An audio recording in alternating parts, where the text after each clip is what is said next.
Welcome to Positive Philter with your host, Philip Wilkerson, a podcast that focuses on friends, family, health, and career, with a little self-help along the way.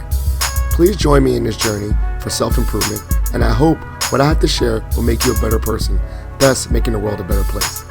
I hope you enjoy the show. I hope you enjoy the show.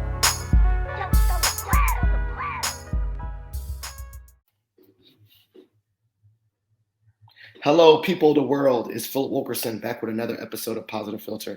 I'm joined by a special guest because everyone's a special guest because they take their time to join me on this show and share their wisdom, knowledge, and expertise and experiences with the listeners. I'm joined by Debra Eckerling. Now, as you know, this is the first time we met and seen each other's face moving, not avatars, but we've actually been connected for over 3-4 years on Twitter. She hosts or used to host a very, very involved Twitter chat about goal setting. And you know me being really adamant about visualization and goal setting, it was a really, really great space to check in with people, ask how people are doing, update random people. I don't even know who they are, update people on what I'm doing that week. And it was really a good place to keep me accountable. So years in the making, I finally have Debra on Positive Philter to share all her ideas about goal setting, the importance of goal setting, and the like. But before we get into this topic, Debra, please give the listeners a little intro about yourself. Well, you did a great job, but basically, I love goals. I believe you can't get what you want unless you know what that is, and that starts with setting the foundation. So I am the founder of the DEBMethod for Goal Setting Simplified, which I am sure we will get into, and author of Your Goal Guide, a roadmap for setting, planning, and achieving your goals. You can't reach your goals on your own. You need your people. So I sunsetted the Twitter chat with all the toxicity going on Twitter. But I also have a LinkedIn group and Write On Online Facebook group, and it's all about goal setting, accountability, but more importantly, community, because you can't reach your goals on your own. You need your people. So that's me. And what else? So I'm corporate consultant, workshop leader, helping people to set those foundations. So whatever situation they're in, whether it's corporate environment or their own business or a side hustle, they set themselves up for success. I love it. And so please, explain for listen the DEBMethod. That sounds pretty dope. I know you use your name there, use your name to develop that, but can you explain what the DEBMethod is and how you came about developing this method? Okay, well, let me back up to my goal journey, and then it will lead into Deb. Perfect. So I did events for Barnes & Noble. This is back when I lived in Chicago, and I've lived in LA for more than 20 years, so do whatever math you want. But whenever I needed to fill my calendar, I would hang out in the cafe because I wanted it to be a community bookstore. And one day someone came in and said, will you start a writer support group? And I said, if you think people will show up, let's give it a try. Not only was it a success, I saw firsthand the value of that community aspect of setting goals.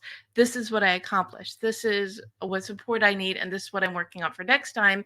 And because I would never give an assignment I wasn't prepared to do myself, I was setting and achieving goals. So fast forward, moved to LA, restarted the group.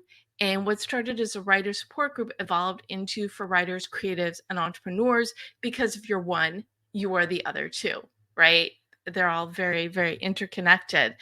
And so then people said, hey, Deb, you're good at this. Can I hire you to help me finish my book? I've been working on it for years. We got it done in 3 months. Or Deb, you're good at this. Will you speak at my event? So that's really how it evolved from this fun thing I did motivating people into me. I started leading workshops, and over the years, the group evolved. It was in person, a hybrid. Now it's online only as the Write On Online Facebook group. And in 2018, so my background is project management and communications. In 2018, main client was going away. And I took it as a sign to fully step into what I believe I was meant to do, which is help people figure out what they want and how to get it so they can live better, more fulfilled lives. And my mom said to me, you hate SMART goals. Why can't you create DEB goals? And I said, oh, that's absolutely perfect, because it's what I have been teaching for years worked perfectly with my name. So DEB stands for determine your mission, explore your options, brainstorm your path. So determine your mission. You can't get what you want unless you know what that is. Explore your options. Okay, you know what you want, but what does that mean? How do you put it out into the world? And brainstorm your path is putting the ideas into action, making a plan. So determine, explore, brainstorm, DEB. I love it. And it's like there's a part of flexibility, there's a part of prototyping and risk taking, and because you said you got to try different things. And then I think that for me, what I'm hearing when I hear the word determine your mission is almost like the intrinsic part, like what are your motivators? Why are you doing it? So you have to look within and explore options. I feel like you have to like connect with other people, network a little bit, and then prototype. So let's start with the D part, exploring within or determining your mission. What are some core components about determining someone's mission? Well, it really and you have it. You totally hit the nail on the head. Determine your mission it starts with that visualization. When you think about the life you want, what does that look like? Are you successful? Do you have a successful business? Did you write a best-selling book? Are you spreading your message to help motivate people? What does that look like for you? And a lot of people love vision boards, and I'm good with vision boards, but even stronger, I think, is like, what is a visual representation? What is one thing that you're working towards? Is it 30 under 30? Is it 30 over 30? Do you want your product in a store? Do you want your service to be like the go-to? So what does that look like for you? Maybe it's just a happy family time. So what is one visual you can create? So for example, you want your book #1 on the New York Times bestseller list. You take a copy of the New York Times bestseller list, you scratch out #1, and you put your name and your book title there. Or if you want to be on an influencer's list, take the current one and put your picture and your future bio up there. And we'll get to the future bio in a second. But keep your eye on the prize. First, figure out what that prize is. So that visualization is that first step. Then you want to write your current bio, so to take stock of where you are, and then your future bio, and future 6 months, a year, your next birthday, whatever future makes sense. Could be 5 years from now. But the key with the future bio is you want to write it in the third person, but in the present tense, as if it is already happening. Gotcha. So Philip Wilkerson hold on real quick. Is okay. Is the beacon of positivity. Yeah, okay. I was like, yo, the English class. I was like, okay, got it. So you write it out. Okay, I'm gonna try that. You know me, I call myself the mad scientist. So I try experiment. I do vision boards, all that. So I'm gonna try that. I will actually report back and write out mine and send it to you separately. So and then from there, you write your mission and your motto. Or were you gonna ask that? And I just no, actually no. I was thinking like, no, that's great. So then you write a mission and motto. Go ahead. But that mission is really what you are about, who you are, what makes you unique, and most importantly, how you help, which I know you totally get this.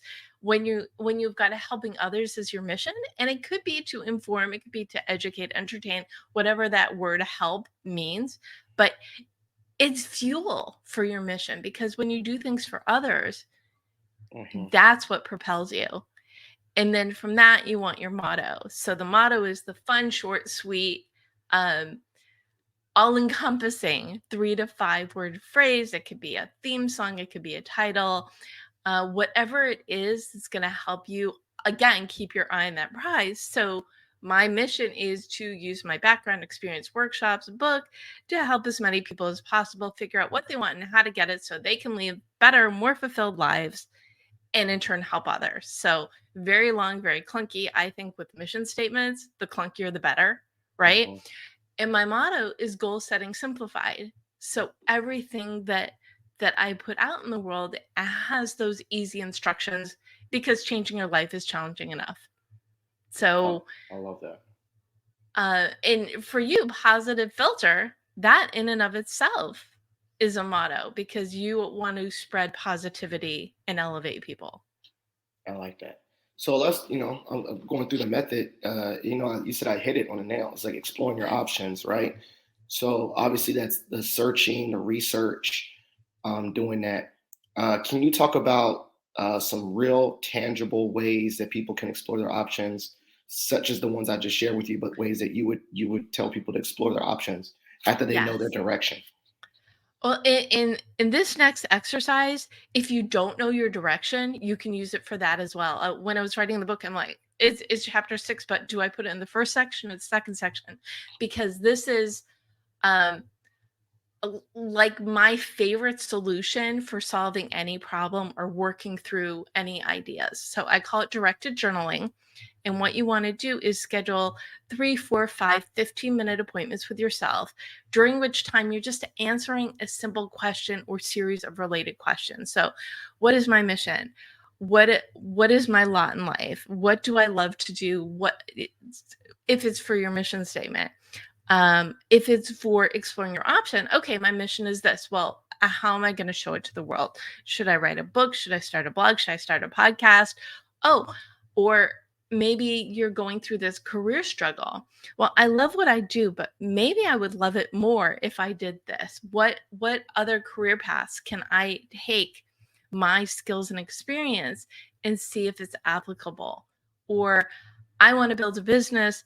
I really think this is a problem that needs to be solved. Oh, well, this would be a product I could create. This could be a service I could create. And the idea is just to free write, to mind babble everything that's coming out of your head. And you want to do this in a few different spurts, but don't read anything until after you've completed the exercise. So do it 3, 4, 5 times, then sit down, read everything through once, and then go back with either a highlighter or a notebook and find those common themes, because you might have thought that you wanted to do 1 or 2 things, but something that you didn't even realize was on your radar, you mentioned like 20 times. Mm. And those are the things that you need to listen to because they're top of mind. That's where you're going to put your energy, and that's where you're going to have the most success. So, this is basically an opportunity for your brain to play and see what's out there, and then make a list of your top 5 or 10 things, and then whittle it down to maybe 3. And you can go back to the other, 5, 6, 7 other things at some point, but what is the focus right now, and what's going to best serve your mission to accomplish Goaltopia, which is living the life you want and achieving your goals? So that's really the first step for exploring your options, is kind of putting everything out there so you can identify what's drawing you. I got you. So, yeah.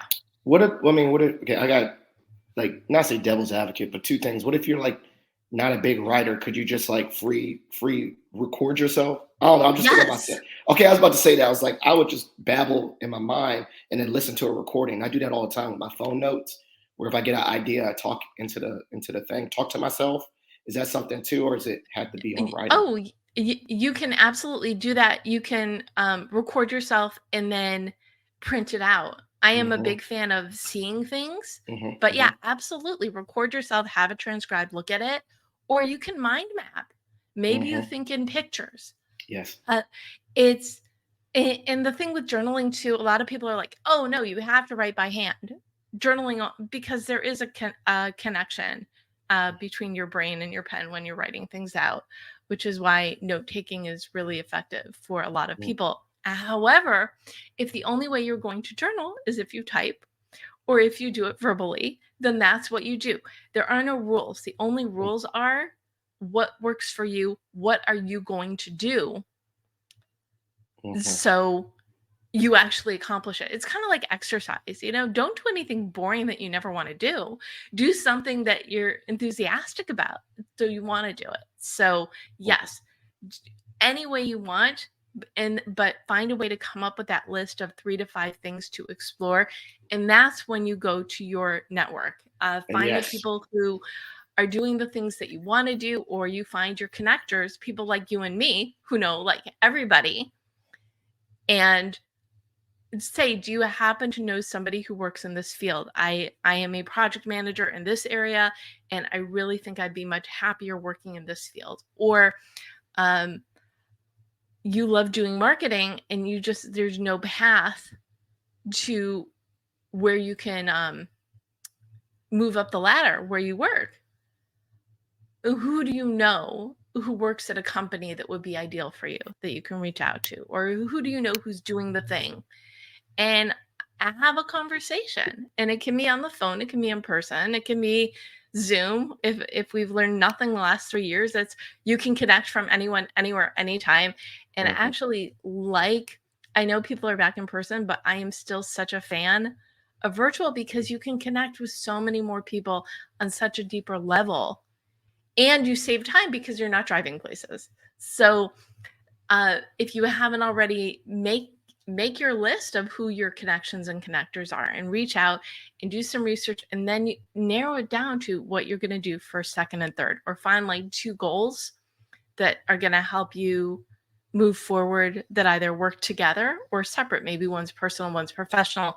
That's another thing, is it's not just about the professional goals. What do you need for personal enrichment? What's going to make you happy? Maybe your job is fine. You don't love it, you don't hate it, but it's a good living. What's something you can do on the side? What's something you can build that's going to bring you joy, and that's going to elevate your personal and professional life as well? I love it. And then the last one is the D is, the B is Brainstorm your path. I literally was I was looking right at the back too in your logo. But it's kind of like, to me, it means brainstorm your path, prototyping. Can you explain that a little bit? Like giving your ideas a thought and brainstorming. How's that look for you? It's making a plan. Mm-hmm. So long-term goals are made up of short-term goals. Short-term goals are made out of benchmarks.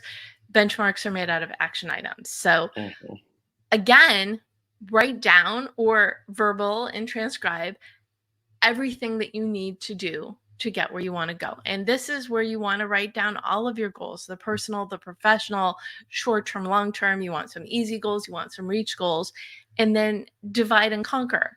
So, and I like using the idea of creating a website, because if you're in business or thought leadership or whatever, if you don't have one, pause this recording now, listen to the end and then do it. But one of the first things you need to do is work on that online presence. So create a website is short-term goal. What are the different benchmarks in there? Figure out the technical aspects, the name, the hosting, the nitty-gritties of it, right? Mm-hmm. Then the other part is the visuals, the look, the content. What is it going to look like? What are your colors? What are your logos? What are the pages, your about, your FAQ, your contact, and then the actual regular content, which is maybe it's a podcast and you've got the recaps and the embeds. That is your blog. Or maybe you want to interview people and put that in there. Or maybe it's just product updates. So the third piece is, what kind of content are you creating that's going to go along with? And so as you complete each benchmark, you've done a step to reach that short-term goal of creating a website. So it's putting it into pieces, what it is you want to create. I love it. I have a question. So let's say my dream is to be, and it's a realistic dream, president of a university. That's not mine, but I feel like I've heard that. How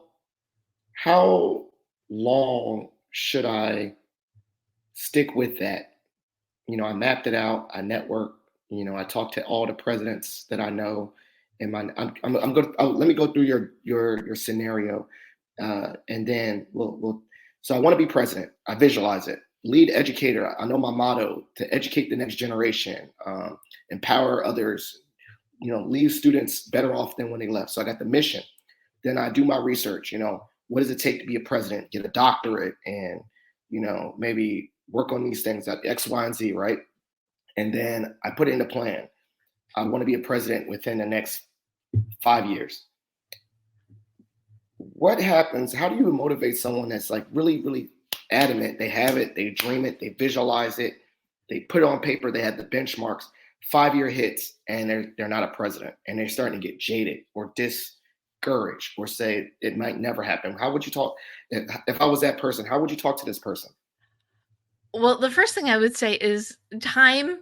We love to put deadlines on things, but something like this is really out of your control.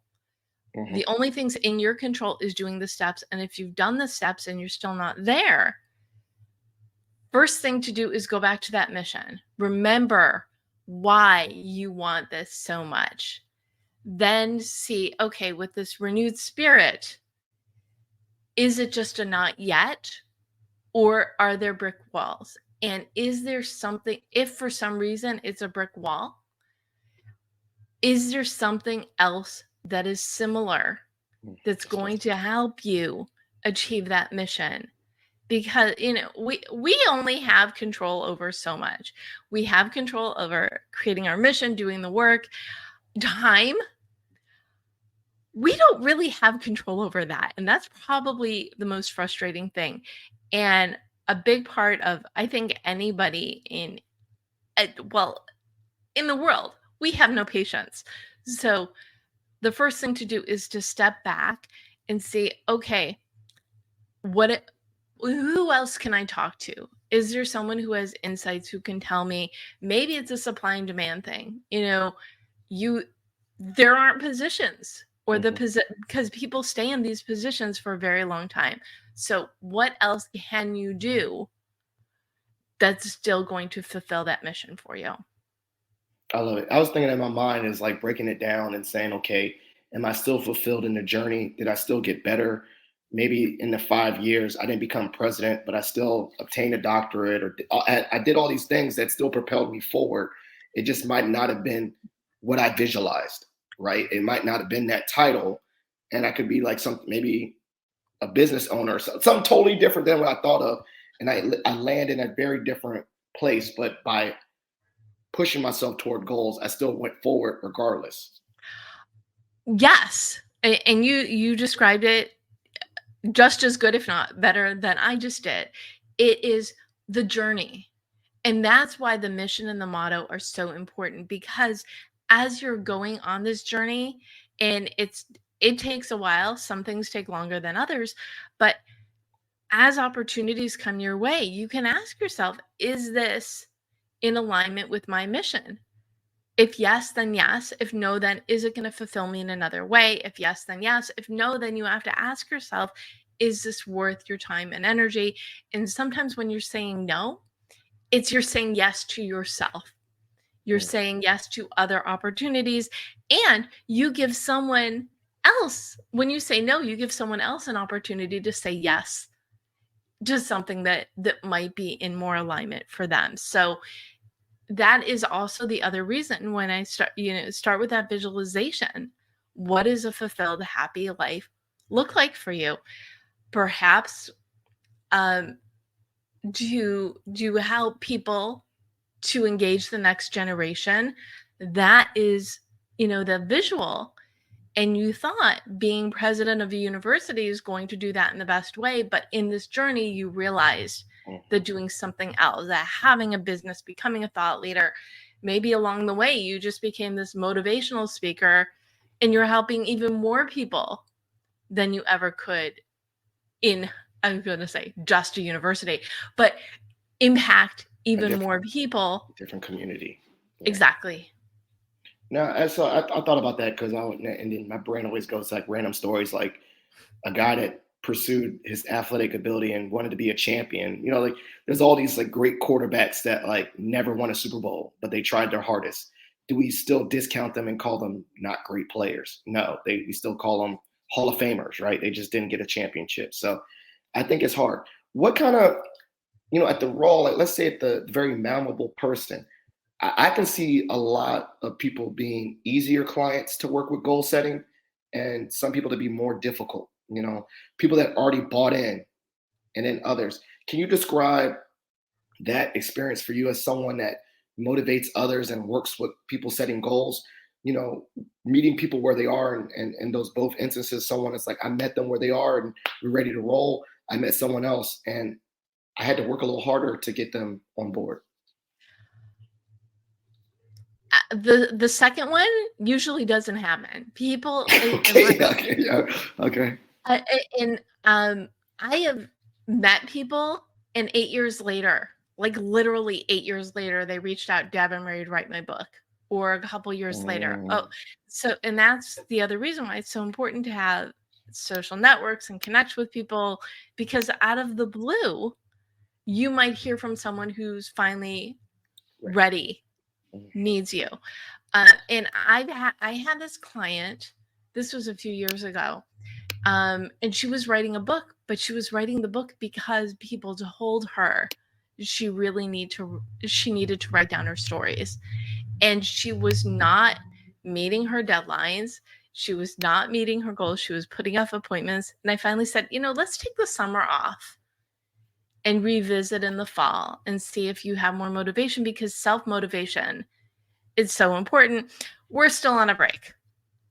So a person needs to be ready to move forward. They have to really be tuned in to what's next for them to really buy into it. The other thing, there are like 57 other things. A lot of times I tell people, give me an hour, I'll give you a plan. Sometimes people will just hire and work with me for an hour and then go work with someone who specializes. I've had a couple different occasions.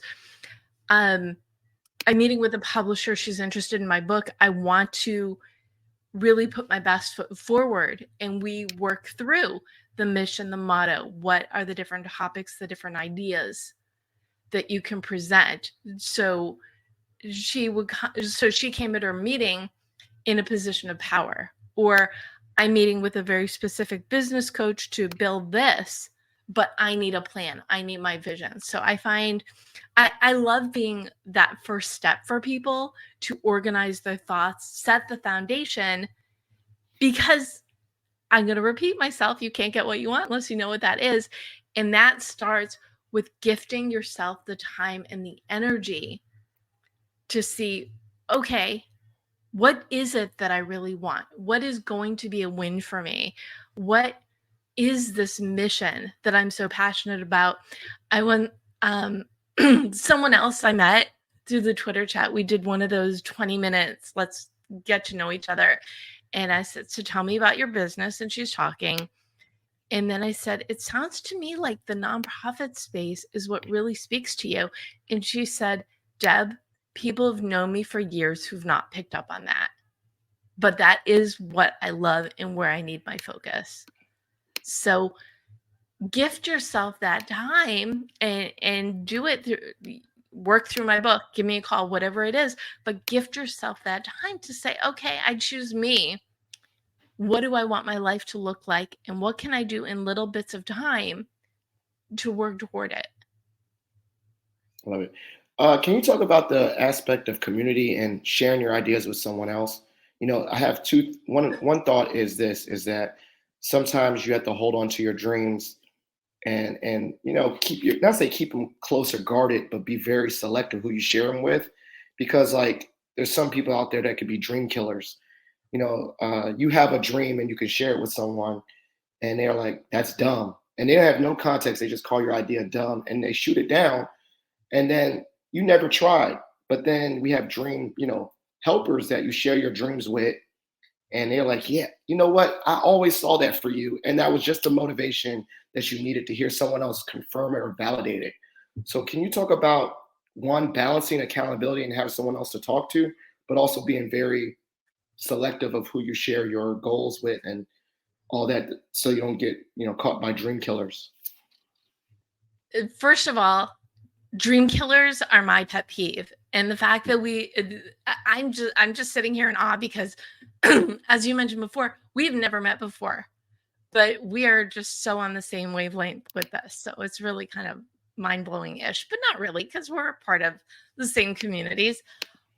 That's why it's so important to gift yourself the time for the foundation to figure out what it is you're passionate about, and to do that groundwork.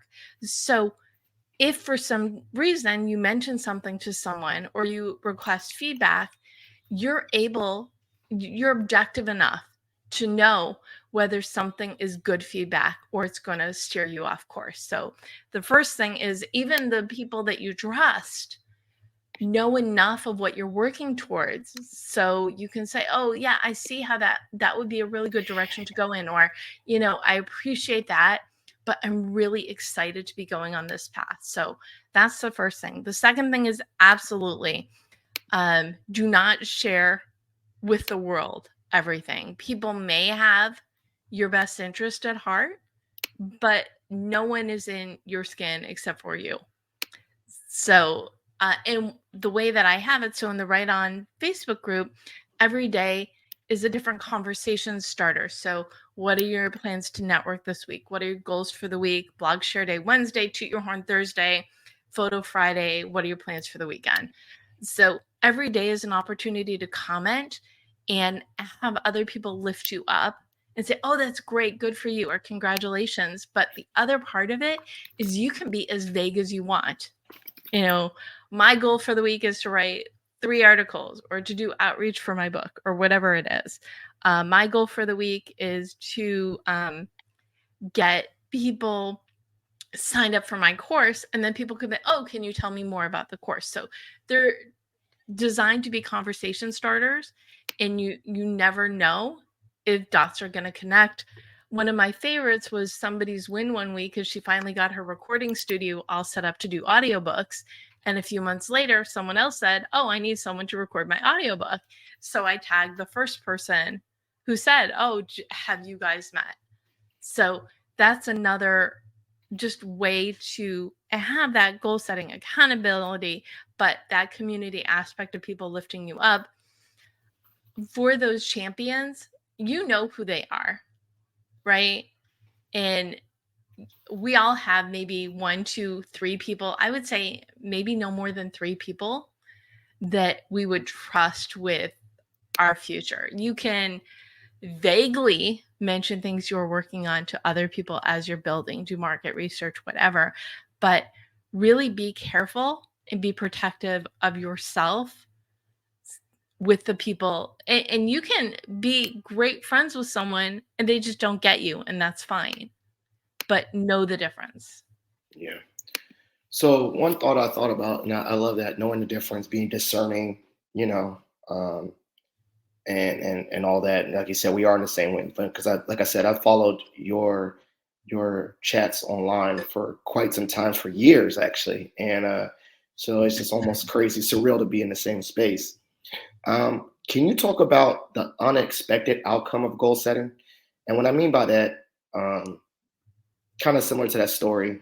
Let's go. I want to go back to it again a little bit, but maybe a personal story, like where you're so laser focused on this, title, or losing weight, or making a lot of money. You're really focused on it, and in that pursuit, something unexpected happens. Why do you think that happens?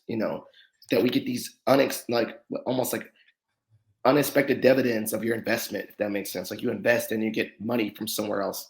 Can you explain unexpected results of goal setting? So I also do some freelance writing, and someone I interviewed yesterday she said, I've been very lucky.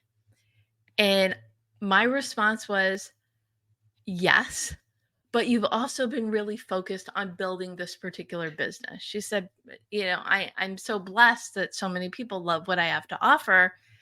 I feel so lucky for it. It wasn't luck. She had been building this business for years and has watched it evolve. And again, you don't know where things are going to come from. I got my TEDx came from someone from Goal Chat. Okay. Because he said, hey Deb, I want to make one of your goals come true. I host a virtual TEDx. Do you want to be part of it? Yes, please. When you are doing the thing that you love, you need to be open to those kinds of opportunities. you also need to be closed to opportunities that are not going to move you forward. I don't know if this answers your question, It but does. it's a really good story, so I'm going to share it anyway. Mm-hmm. Um, Several years ago, somebody had invited me to be on a panel, and it was a friend. So I said yes. It was women in the workplace. And at that time, I hadn't worked in an office for about 10 years, but friend. So, okay, why not? But the moment I said yes, I regretted it. I'm like, this is not my scene. It's not going to be helpful for me. But I said yes, I am going to do it. The morning of the event, it was canceled. The venue fell through. And when she rescheduled it, she said, okay, Deb, we're going to do it in January. And I said, I would love to join you, but January is goal month. Okay, December and January, that's goal season. And I cannot commit to being on a panel. And I gracefully bowed out. And something else came up for that exact night of the event that I was able to take because I said no to this thing that was not a fit. So part of it is, yes, you don't know where things are going to come from. I think networking is so important. And in terms of, and I mentioned this before, we live in this virtual world. There's no reason why you can't do at least 3 networking things a week, one educational, one big mixer, and then one one-on-one to get to know your contacts better, because you don't know who knows the people that the people you know. Your tribe is as big as the tribes of everybody you know, but it's not about what you can do for them or what they can. I said this backwards. When you are meeting with people, it's what do you need? How can I help?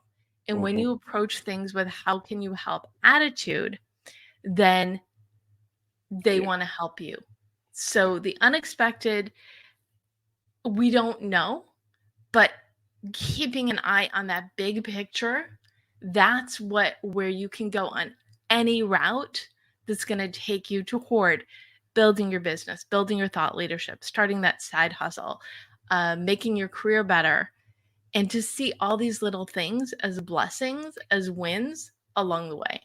I love that. I love that. That resonates with me too, and I need to be better at that. I think I've been stretching my self thin because I say yes to a lot, and I need to maybe go back and say, is this really what I want to do? And maybe say no more. That's always, but that's been day one though, because I get so honored to be asked. Like when I was first, I guess, getting more times and opportunities, I just said yes to everything because I was just so used to not being asked, and then you burn out. So now I can be a little bit more discerning. So I'm a heed the universe's lesson of like me saying no more often, or not yet, or maybe not yet, or maybe not me. I know someone else that'd be a better fit, and I like to call it pass the blessing. Like that person can do it. I think that would be, and I get credit for connecting people rather than just completely saying no to somebody. Yes. Yes to saying no.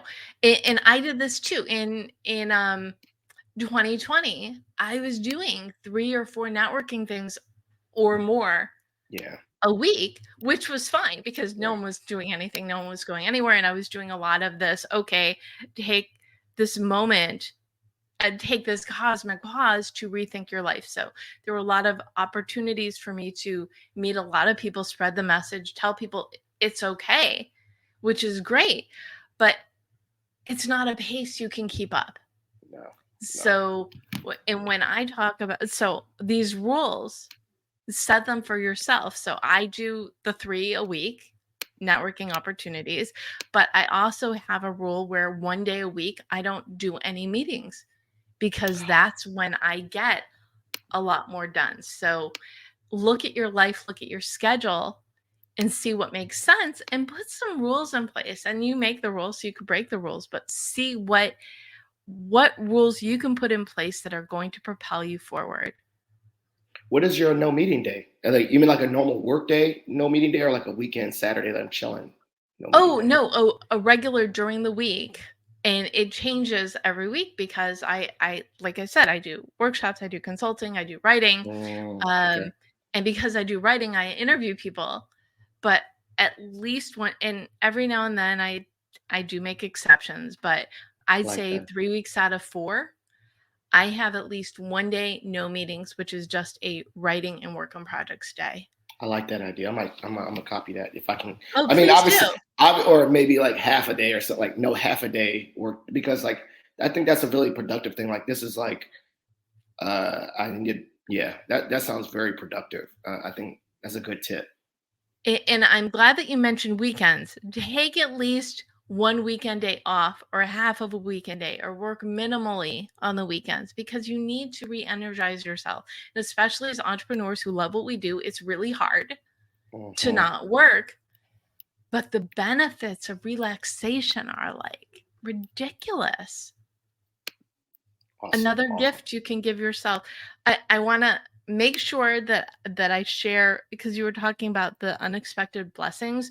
One of my favorite tools is to keep a win list.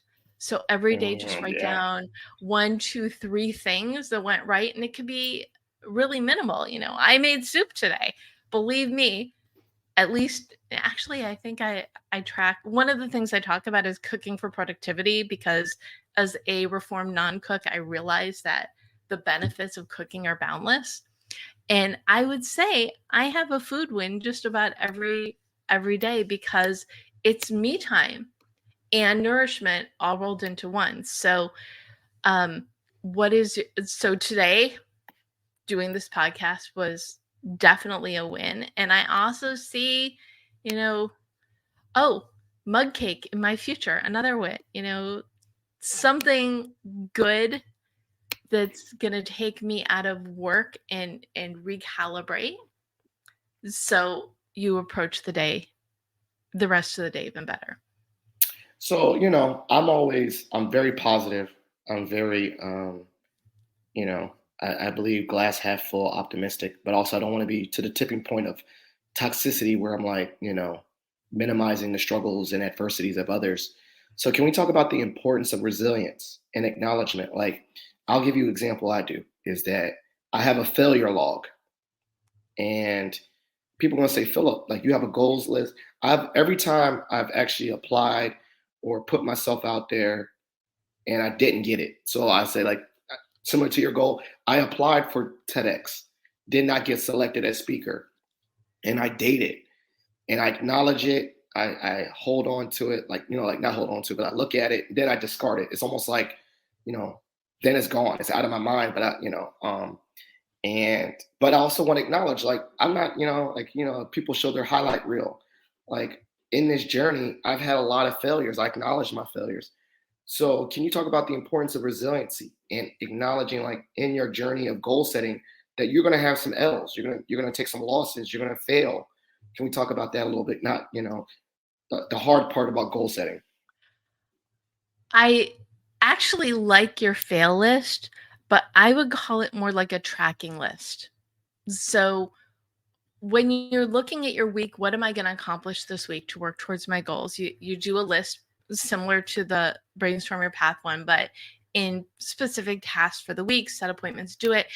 But as you accomplish, and you can look at it as a win, but you can also look at it as news or failure or whatever, but to keep track of that, because then at the end of the week, the end of the month, you could say, I'm not there yet, but you can look at everything that you've done in your journey to get there.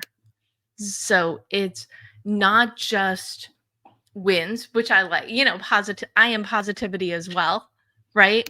It's not just the wins, but what are the things that you are doing, and to keep your eye on the prize and keep moving forwards and realize things are just not yet. And when you get frustrated, go back to your mission, reread it, rewrite your future bio, do what you need to do to refresh your enthusiasm for what you're working towards, so you remember the value that you are bringing, and that will help keep you moving forward. Excellent. Well, we had a great conversation. This is the part of the show I call Shot for Shot. You get to ask me any random question. I get to ask you any random question. It's not even related. It could be totally off. Do you want to go first, or I go first? You go first. All right. So let's say, what is one of your travel goals? Like a place you always wanted to go to, and See, why? I am the wrong person for travel goals because I drove cross country when I moved to LA, and I'm good here. I think, and I live in LA, so we have beach, we have mountains. So I don't really have travel goals. Not even all over the world. We have the whole world. We do have the whole world, and someday I'd love to go to Australia just because it seems just absolutely beautiful and rich. Hawaii is another place that I think would be nice and relaxing to go to. So we can put them on the list for someday. But right now, I'm just so happy to be connected with the world from the comfort of my home. Okay, I love that. All right, what's your question for me? I want to know, do you cook? What do you cook, and what do you cook? What is that dish that you make that reframes your day because it's an accomplishment? Well, I do cook quite a lot, actually, and I'm actually happy what I can cook. It was out of necessity when I was in grad school. My wife was working, and I had to learn how to cook. And then I started looking at YouTube and videos. I mean, I would say the thing that I'm really confident about, I could cook a lot of things, barbecue, grilling, all those things. But something I like as a comfort food or something I'm like really proud of is my mac and cheese. I love making that for other people, like for like potlucks and stuff, or Thanksgiving, or any major family gathering. I like to make the mac and cheese. Um, Also, this is weird, but I've gotten into charcuterie boards. Like I like making charcuterie boards with cheese and crackers, and I like the aesthetics of it. They look pretty. So that's another thing I like to do. Like I actually just bought a board today, a big cheese board, so I can make from Home Goods, so I can tinker around with the design of a charcuterie board. So those are two things that I like to do in the kitchen. Besides just grilling, I like grilling too during the summer. I love that. When I was a kid, my assignment was arranging the cheese and the crackers. This is before we called them charcuterie boards, Yeah. but to do the veggie platters and the crackers. And I always liked arranging food. Mm-hmm. When I got my mom an Instant Pot for Mother's Day 6 years ago, and she said, "This is great. Will you learn how to use it?" That was my gateway to loving cooking, because I realized you could put in ingredients and then it comes out meals. And my mac and cheese, you're gonna have to share your recipe, because that's the first thing I learned how to make in the Instant Pot, and it's always a fun go-to. I love it. I love it. So this is a great episode. This is part of the show called Shout Outs and Plugs. So shout out, show love to anyone you want to show love to, and then plugs. These are the things that I'll try to make. Well, I will make note in the show notes. Things that you're working on, things that you want the listeners to be aware of, so they can follow up with you. So this is the part of the show for you. Shout outs and plugs. Well, I'm going to shout out a plug to you and your show, because this is awesome. I will also do a shout out to the Marketing Podcast Network. So I host Goal Chat Live every Monday, where I bring in 3 friends to dive into the topic of the week. And then it becomes an episode of the Deb Show podcast on Thursday on the Marketing Podcast Network. So if you're looking for new podcasts, definitely something to check out. And I'm just going to give a plug to my community, whether it's my Write On Online, my Goal Chat Live, my mom, my biggest champion. Let's give her snaps as well. And just realize you can't reach your goals on your own. You need your people. So let's be each other's people. So if you're listening to this, please find me on LinkedIn, drop a note and connect with me. You can find my book, Your Goal Guide, at your favorite place to buy books. Reach out, info@thedebmethod.com, and you can learn more about me at thedebmethod.com. Excellent, excellent. Well, Deb, it's been a great episode. I'm so glad you joined us. Thank you so much. I'm definitely going to be joining the community on Facebook. I didn't miss it. I was curious what happened, because she can attest that I was a weekly jump in, or I would jump in on the goal chats all the time. So having that support and community is very important. So I'm excited to jump back in. Positive Philter listeners, it's been a great episode. Please follow up. Please share this episode with a family member or friend. Leave a like, subscribe, or review on Apple or Spotify that helps elevate the podcast. As you know, every episode is dedicated to the memory of my late father-in-law, Jeff Kirsch. So please consider donating to the Jeff Kirsch Anti-Hunger Fund. I put that in the show notes of every episode to honor him and his legacy. Thank you so much for joining in, and we're out. Thank you. Thank you for listening to Positive Philter, a podcast that focuses on family, friends, career, with a little self-help along the way. If you enjoyed this podcast, please share it with your family and friends, and like the Facebook page, Spreading Positivity Movement. Thanks for listening.